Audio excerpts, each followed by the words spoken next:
hum of students moving between classes, chatting in the halls, and teachers giving their lectures. But then the PA system crackled to life with an unexpected announcement. This is not a drill.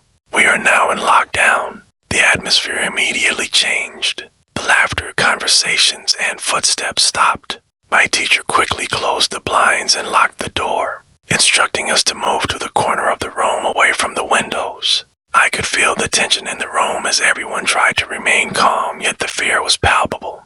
We sat in silence, whispering and texting our parents, wondering what was going on. After what felt like an eternity, we heard footsteps outside in the hallway. At first, we assumed it was a security guard or a teacher checking the classrooms. But then I noticed something odd. The footsteps stopped just outside our door. We all held our breath, hoping they'd move on. But instead, the door handle started to jiggle, as if someone was trying to open it from the other side. Our teacher held her finger to her lips, signaling for complete silence. The jiggling stopped, and we heard a faint tapping on the door. Whoever was on the other side wasn't just testing the handle. They were deliberately trying to get our attention. Then a shadow appeared through the narrow window on the door. It was impossible to tell who it was, but the silhouette was too still, too intense, as if whoever was out there knew we were watching. For a few moments, the shadow vanished and the footsteps started again, moving down the hall. A few minutes later, we got the all clear, but the incident haunted me. To this day, I can't shake the feeling that someone was out there watching us trying to get in. Story 2, the teacher's warning. One afternoon, I was in chemistry class when our teacher, Mr. Adams, got a text message. He glanced at his phone and his face went pale. I knew Mr. Adams well. He was the calmest teacher in the school, always composed, even when things got chaotic. So when he looked visibly worried, I knew something was wrong. He quickly walked over to the door, locked it, and turned to us, saying, "Listen carefully. We're in a lockdown. Don't ask questions, just follow instructions." The serious tone in his voice made everyone sit up straight. We moved to the far corner of the room, away from the windows as he instructed. As we waited in silence, we could hear faint noises coming from the hall. They sounded like hurried footsteps, the kind that were quick but cautious. Mr. Adams kept looking at his phone, typing furiously, glancing up every now and then as if expecting someone to burst in. Finally, the announcement came that the lockdown was lifted. Mr. Adams unlocked the door and told us we were safe.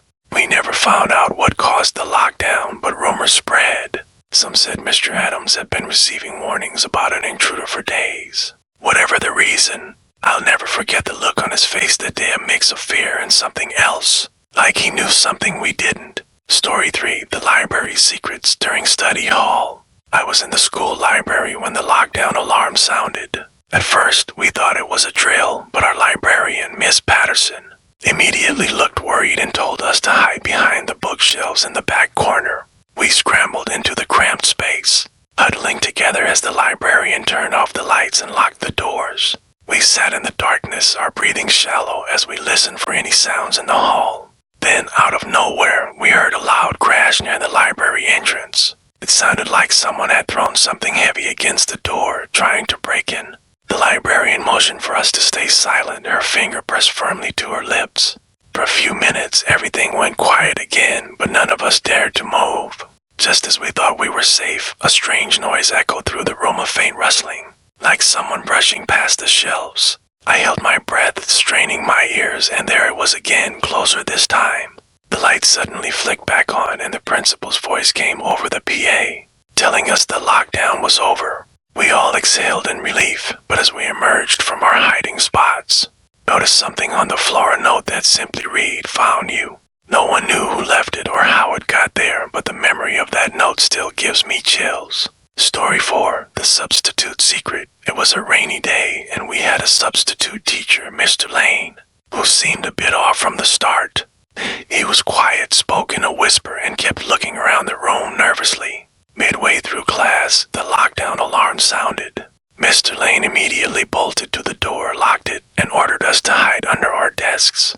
We obeyed, though we were confused by his intensity. As we hid, I noticed Mr. Lane was pacing, mumbling something under his breath. The rain outside pounded against the windows, making the whole scene even more eerie. Suddenly, we heard a loud bang from the hall, and Mr. Lane flinched. crouching by the door as if he expected someone to burst through any second.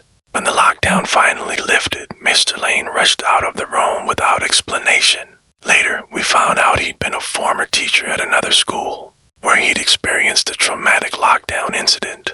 The sounds and isolation had triggered his memories, and though we were safe, that day left us wondering what kind of horrors he'd been reliving. Story 5, The Unknown Visitor. It was a late Friday afternoon, and most students had already left for the weekend. I stayed behind with a few friends to finish a project, and we were working in one of the empty classrooms when the lockdown alarm suddenly went off. We looked at each other in confusion. Why a lockdown now when barely anyone was around? Our teacher, who had been supervising us, locked the door and told us to hide. As we crouched in the shadows, we could hear someone moving through the halls. Whoever it was moved slowly, almost methodically, as if they were searching each room. For a while, the footsteps stopped outside our door. We held our breaths, hearing the faint sound of someone tapping on the glass. They stayed there for several minutes, just tapping before moving on. The lockdown lifted soon after, but we later learned that no one else had been in the building. The security footage showed an unidentified figure moving through the halls, but their face was obscured. One knew who they were or why they had come.